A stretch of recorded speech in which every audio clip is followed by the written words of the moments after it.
Good day and welcome to North Raleigh United Methodist Church Behind the Scenes podcast, where we sit down weekly and discuss scripture and sermon for the week. My name is Kevin Van Hall. I serve as the host and moderator for the group.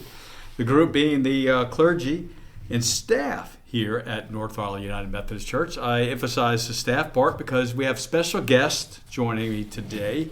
Unlike our senior or associate pastors talking about the sermon, we have a special service coming up for Palm Sunday, this Sunday. It's a cantata. I have the music people, I can't talk, the music people here.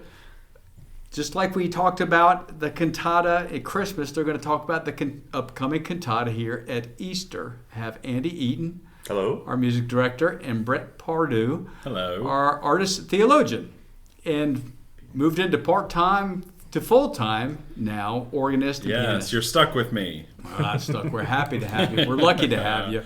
We're lucky to have both of you, and I want to thank you both for coming in and sitting down and talking with me today. Our listeners get a great opportunity to get the behind the scenes, is what we call it sometimes. We get a little insight into the sermon that the pastor might be preaching on Sunday. And it also gives me an opportunity to ask them questions, because on Sunday when you're sitting there and enjoying it, it's not an opportunity to ask any questions. So I'm going to ask you guys some pointed questions to help. Maybe somebody out there has a question about a cantata. Mm-hmm. And hopefully we can try to address that a little bit ahead of time. So last week I was with Laura and we were talking about, can these bones live? So we are finishing up Lent. We have Palm Sunday and Easter Sunday. Holy Week starts in just a matter of days. Mm-hmm. And it gets busy around here with all the services. And I know the music department is extremely busy as well. And that's why you guys are here. So today we are going to just talk about this Palm Sunday service and a cantata. So let's start off with remind all of our listeners, what is a cantata? Yeah. So a cantata is really not that mystical of a thing. It is just, especially in this context, it is a multi-movement work, which means it basically has a number of different songs that are intended to be sung in sequence as one big unit. So kind of like a symphony is an opportunity for an orchestra to play 4 movements or so that are all connected by a theme. A cantata is an opportunity for a choir, usually accompanied by instruments, to do the same thing, to kind of tell a story over the length of a few songs rather than just a single song. So you mentioned orchestra, symphony. Mm-hmm. So we have quite a few musicians coming in to help with us. Yes, we do. How many do we have?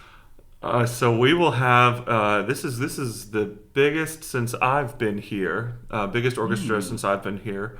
We'll have 20 pieces, and we'll also have an opportunity to feature Andrew Manea, who is a professional operatic baritone. Funny story, last year, got to be at least 10 months or so ago, I got the idea that I wanted us to do this primary work, which is the 5 mystical songs by Ralph Vaughan Williams. It's a fabulous English piece. I know people don't like Latin, so it's English this time. So you got to come. You'll understand the words. No translator necessary. Exactly. But I knew I wanted to do this work, and it's a very special work to me. It's one that I've sung before, and so I knew I just needed a killer soloist to be a part of this work. And so I went to the North Carolina Opera's website, saw who was playing the baritone lead in their production that lined up best with our dates, and reached out to that person's agent. So this was my first time talking to an agent. I felt like I was You're our PR. I know. North Raleigh PR. So that was a great opportunity. They were great to work with, and so he got permission from the opera company. Sometimes they can be territorial if you're in rehearsal process. So he got permission and got the okay to come and sing with us on Sunday, which should be really, really exciting. So we're going to have a soloist as well as... Oh, yeah. And we're going to have The soloist is the main voice in the cantata, and sort of acts as it's set kind of as the voice of the soul interacting with the voice of God and the person's experience of God. So it's an interesting progression too throughout, and I love the way this ends. When I think of cantata, a lot of the times I think of people like Joel Rainey who are doing modern compositions and beautiful texts, and it ends triumphantly. This is more reserved. This is it ends with a setting of Christ or the Spirit sort of setting the table and inviting the person into communion, into sitting down at a table in a simple kind of restrained way. It's beautiful. I want to thank Andy for programming it too, because I'm fascinated by the fact that we're performing a piece by an agnostic composer from the turn of the 20th century, who wrote primarily for the church and to inspire the singing and praise of the church, and a text setting from a 17th century priest. So it's just interesting to me now that we're performing this piece in the 21st century with an orchestra at North Valley United Methodist. I think it's cool. Yeah. Looking forward to it. Yeah. Sounds quite impressive. I didn't realize it was so big. I didn't realize we had such a guest. Well, is he famous? Yes, he is. He sung at the Met, right? He's covered at the Met. He's sung just about everywhere. When I was in contact with him over the months, leading up to this, there would be a lull between emails, and he'd say, "Sorry, I've been in London doing this. Sorry, I've been in."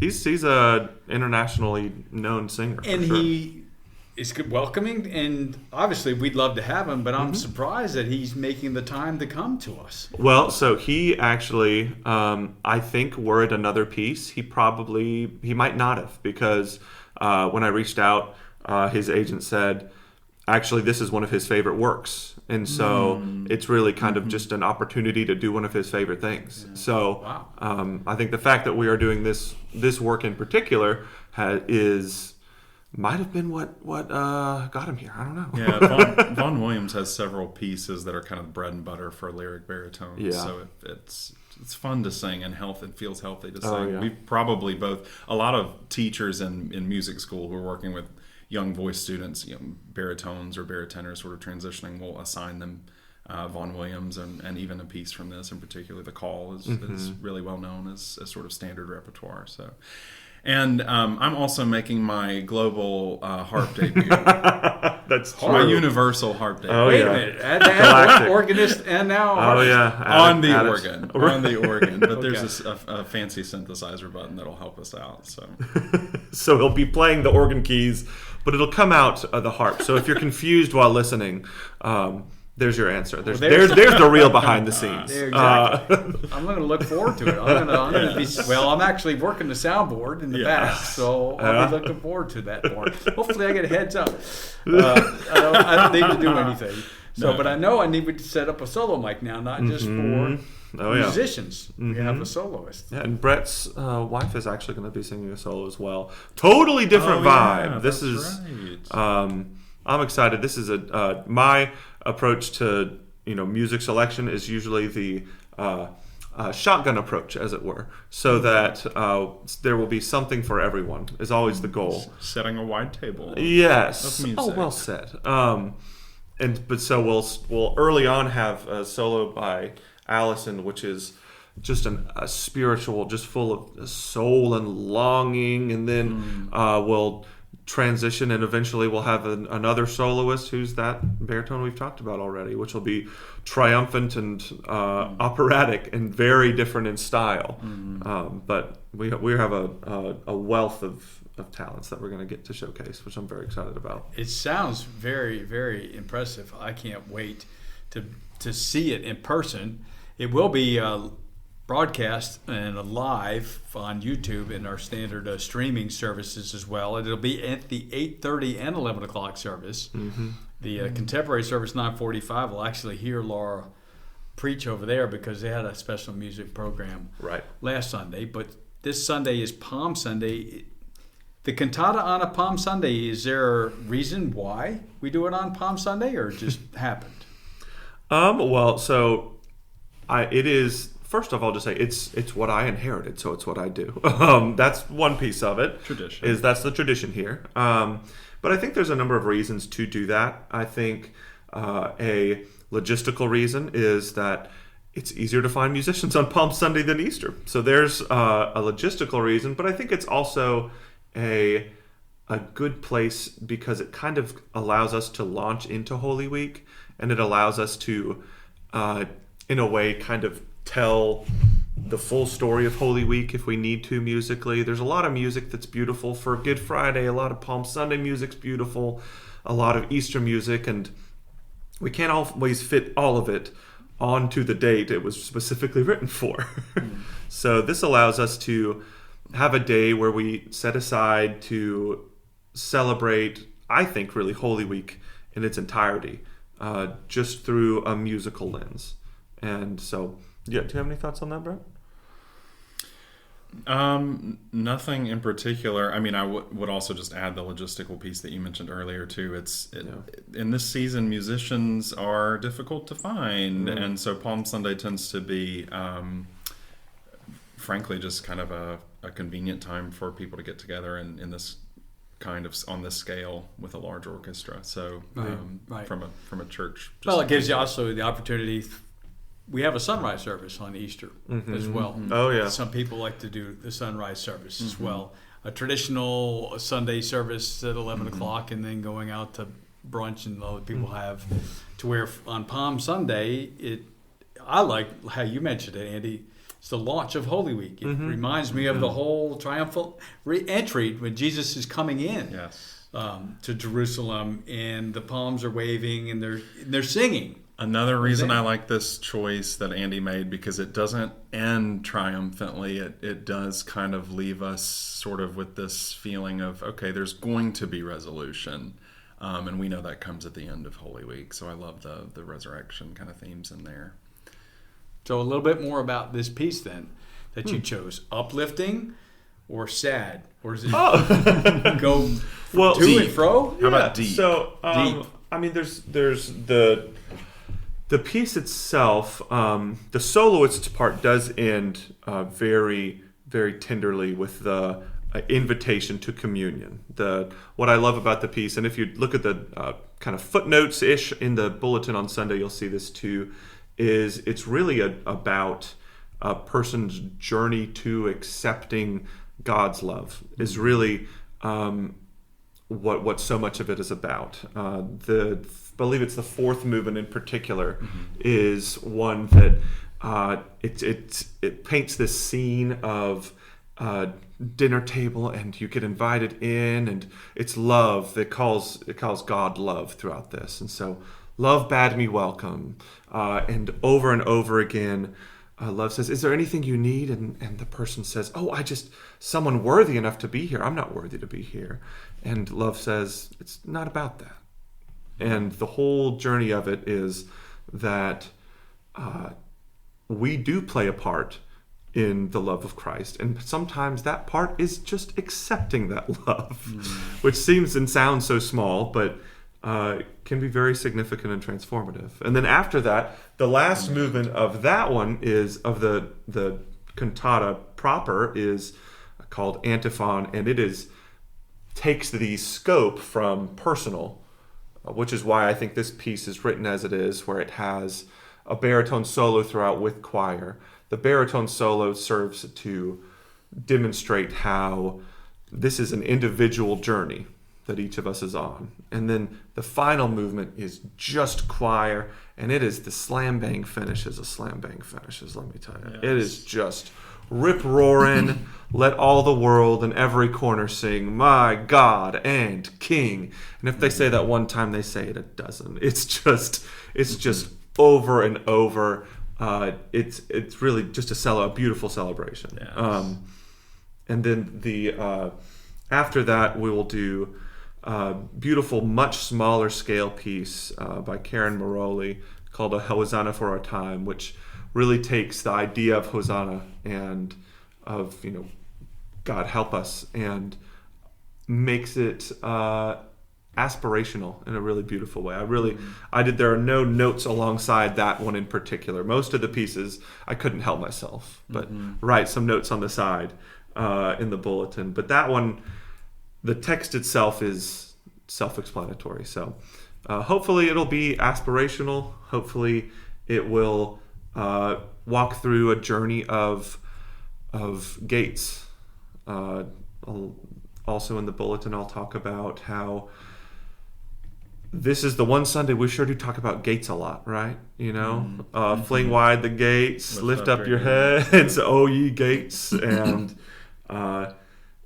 gates are sort of the barriers we choose to put up, is how I've kind of chosen to interpret it. And hopefully the journey of this Cantata Sunday is that we're reminded that gates are better left open, and that it is not our job to limit or confine what God can do through us and through those around us. So scripturally, I think of Christ saying He is the gate and flinging wide open to all, that all might live. So it does end in unbridled joy in a really beautiful way. Yeah.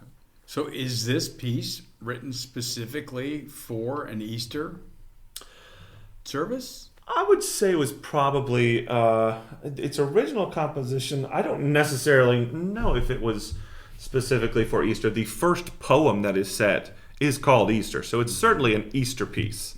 I don't know if it was composed for a specific Easter service. I don't know that much, but the text lends itself. I think it's portable in that way. Yeah. It was a devotional text written by George Herbert in the 1600s. He was a priest and poet and scholar, and it's been adapted beautifully. It doesn't resolve in the same way that our ears are used to in Western music. It's do you know what I mean, Andy? I mean, so Vaughan Williams is sort of famous for relying on different modalities, particularly the pentatonic scale. So there's sort of a swell and kind of a resolution, but it doesn't. The endings don't come sort of the way you expect necessarily for a lot of the music we would program in mainline churches.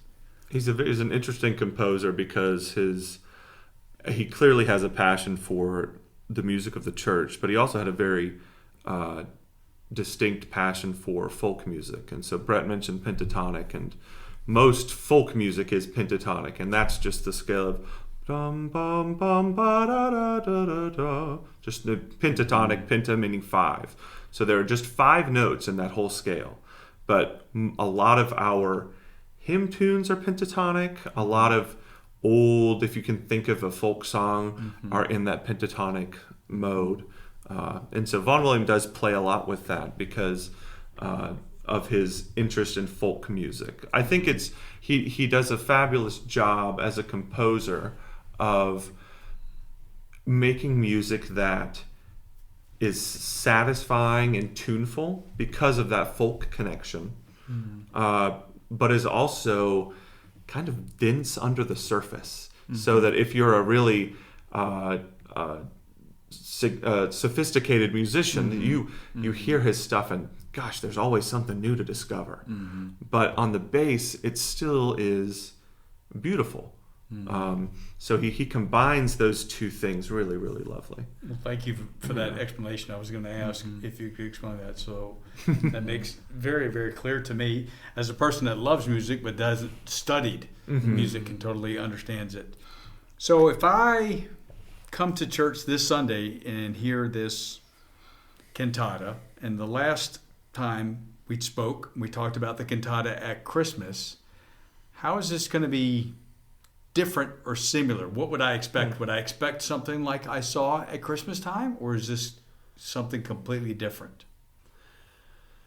I mean, it'll be both. It'll be different in that I think you'll experience more new music at this than you did at Christmas. Christmas this last year was really a celebration of all the tunes and carols that you have known your whole life, and hearing those in new ways and together in different ways than you've ever heard. A lot of this, though there will be, of course, we'll do congregational singing. We'll do all the tunes you know and love and expect on Palm Sunday. It'll be a lot of music that hopefully takes you on a journey that's more new, that is more unique maybe than Christmas was. So the same and different. Same and different. Well, I know it's going to be bigger. Yeah. 20 pieces, and we got a harp that's going to be here. We'll hear it and look for it. The We'll be able to ethereal find harp, it. yes. If you wonder where the harp's coming from, it's coming from the heavens, of course. The angels from above. How about, what are the other letting pieces? me play it. What are the other instruments can we expect? Yeah, we'll have a full string section, so violins, violas, cellos, double bass. We'll have 2 French horns, 2 trumpets, trombone, percussion, flute, oboe, clarinet, bassoon, and I think and of course, piano, organ, and so it's a pretty full chancel up there. So Brett, organ and piano? We Yes, bouncing organ, back, piano, running back and forth? And synthesizer, which will be the harp, yes. So I'll bring my roller skates. Yes. So is it more piano or is it more organ? I'd say it's about half and half, yeah. So, yeah, I'm looking forward to it. So a little bit of back and forth, all encompassing. Say the music. Well, I'm looking forward to it. I'm excited. We've already started setting up for the stage for it. It's going to be impressive. We have a beautiful space for it. We have great acoustics inside. It will be much better, as most live venues are, if you can actually come to hear So it in much person better, yeah. versus trying to hear it afterwards. We know that everyone is able to do that. So it will be both services in the early and the 8:30 and the 11 o'clock. So hopefully you can come out to truly experience it. It sounds like it's going to be quite an experience. Yeah, we're really excited. I'm looking forward to it. I know everyone out there as well is looking forward to it. It has turned into a big tradition here at North Raleigh for the cantatas, and this one sounds quite exceptional with the special guest singer, soloist. Yeah, it'll be. I think it really will be a special cantata. Certainly in my time here, I'm very excited. I'd ask for some last comments, some other things you might want to add. Look forward to. Other than just thanking Andy for the selection, if you haven't heard Vaughan Williams, and particularly if you haven't heard 5 Mystical Songs, I highly recommend coming out. I think you'll be blessed and you'll find your spirit is stirred. Oh, yeah. The only things that I would say is just kind of looking ahead to Holy Week a little bit is if Palm Sunday is not something that can work for you, or if it is something you can make and you want a little more music to help you get into the spirit of Holy Week, the music department will be leading the Good Friday service at 7 p.m. That Friday before Easter as well, which should also, I'm very excited, should be a really very different atmosphere. That one, you asked if it's going to be uplifting or not. That one is...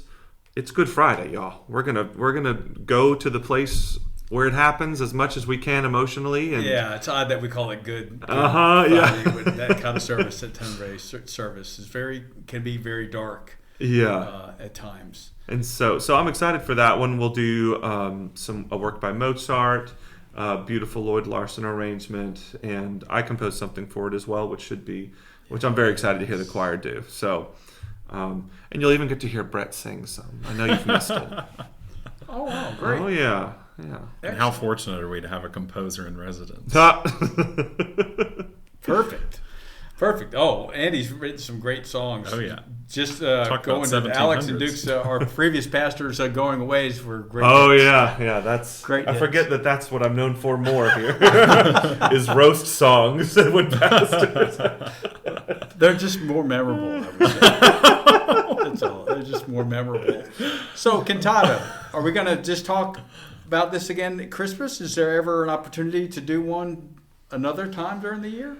Well, there's an opportunity every Sunday and every day. However, I do worry there might be a revolt because the choir's been working really, really hard. They have put so much into this, and we are so lucky to have such a dedicated group. So thank you to the choir. And we also, and you'll see in the orchestra this Sunday, you'll see a lot of familiar faces there too. We have a lot of talented instrumentalists that have volunteered their time to be a part of that orchestra, which will also just uplift everything that we do. So. Yes. Well, perfect. Outstanding. Again, looking forward to it. I hope you can come out and join us this Sunday at either the early service or the afternoon service. So we'll go ahead and wrap up today's podcast. I want to thank you both for being here, giving us some good insight of what to expect this coming Sunday, getting us excited for it. I'm excited to hear it, and quite a production. So That's a good word for it. It feels like a production this year. I know you'll be front and stage there conducting the whole thing, won't you, Andy? So Andy's going to be front and center, and Brett's going to be running back and forth between the organ and the piano. So come out and see us. So I hope you can. And then maybe next week we can get in another podcast. It's very busy with Holy Week going on, but please join us next week as we go into the last services of Monday, Thursday service, then on a Friday, and then, of course, Easter service.